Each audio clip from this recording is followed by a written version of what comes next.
Assalamualaikum warahmatullahi wabarakatuh. Sebelumnya, izinkan saya memperkenalkan diri. Nama saya Vanessa Nur Syahada dengan NIM P17511251012 dari kelas 1A dari program studi D4 Promosi Kesehatan. Saya akan menjelaskan tentang ragam bahasa Indonesia. Pengertian ragam bahasa. Menurut Wikipedia, ragam bahasa adalah bentuk bahasa yang bervariasi menurut konteks pemakaian. Mengapa ragam bahasa itu penting? Ragam bahasa sangat penting karena membantu individu menyesuaikan cara berkomunikasi dengan lingkungan dan kebutuhan sosial. Misalnya, sebagai identitas kultural, ragam bahasa mencerminkan nilai-nilai, kepercayaan, adat istiadat, dan cara hidup suatu kelompok masyarakat. Selain itu, dialek, logat, atau gaya bahasa tertentu menjadi penanda bahwa seseorang berasal dari suatu daerah, etnis, atau kelompok budaya tertentu. Selanjutnya, sebagai alat komunikasi efektif, misalnya, bahasa formal digunakan dalam pidato atau dokumen resmi, sedangkan bahasa santai digunakan dalam percakapan sehari-hari. Contohnya bisa dari penggunaan bahasa gaul di kalangan remaja atau bahasa profesional di dunia kerja. Selanjutnya, faktor-faktor penyebab ragam bahasa. Yang pertama, situasi pemakaian bahasa. Bahasa digunakan berbeda dalam situasi formal dan non-formal. Untuk formal menggunakan bahasa baku dan non-formal menggunakan bahasa yang santai. Selanjutnya, media komunikasi. Ragam bahasa dibedakan berdasarkan media berupa lisan atau ucapan dan tulis berupa tulisan. Selanjutnya, tujuan komunikasi. Tujuan seperti memberi informasi, membujuk, atau menghibur mempengaruhi ragam bahasa. Selanjutnya ada faktor lingkungan sosial dan budaya.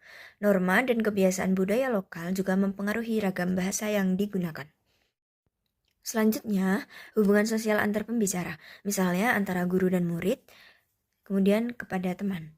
Itu bisa mempengaruhi pemilihan ragam bahasa. Selanjutnya ada kondisi geografis dan zaman. Bahasa yang digunakan di daerah, tempat kerja, atau zaman tertentu bisa berbeda. Selanjutnya ada topik pembicaraan.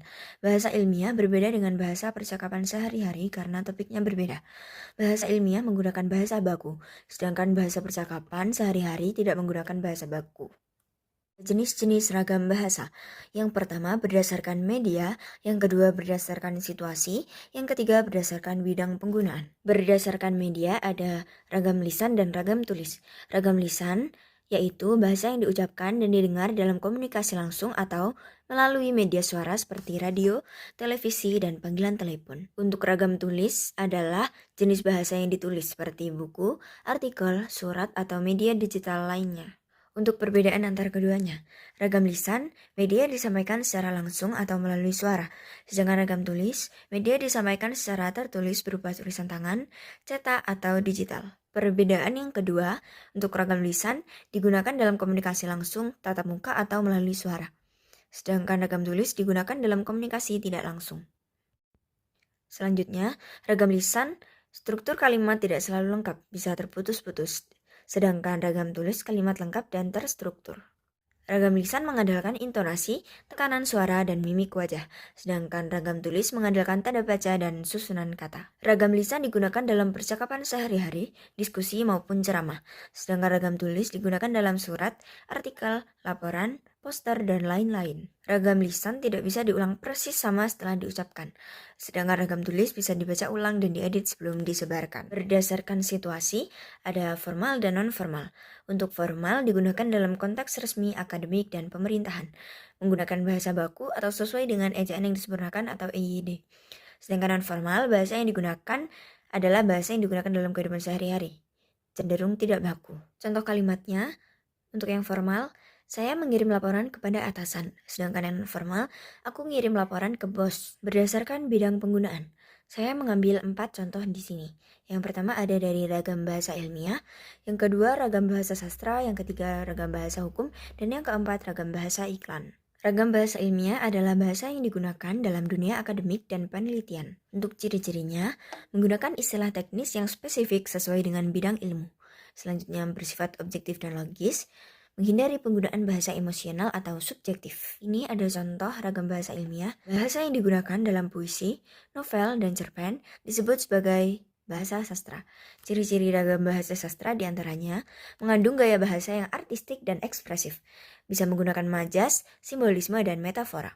Contoh penggunaan ragam bahasa sastra, puisi karya Khairil Anwar, dan novel sastra klasik seperti Laskar Pelangi. Selain itu ada juga yang sudah saya tampilkan di sini. Bahasa yang digunakan dalam dokumen hukum dan sistem peradilan dikenal sebagai bahasa hukum.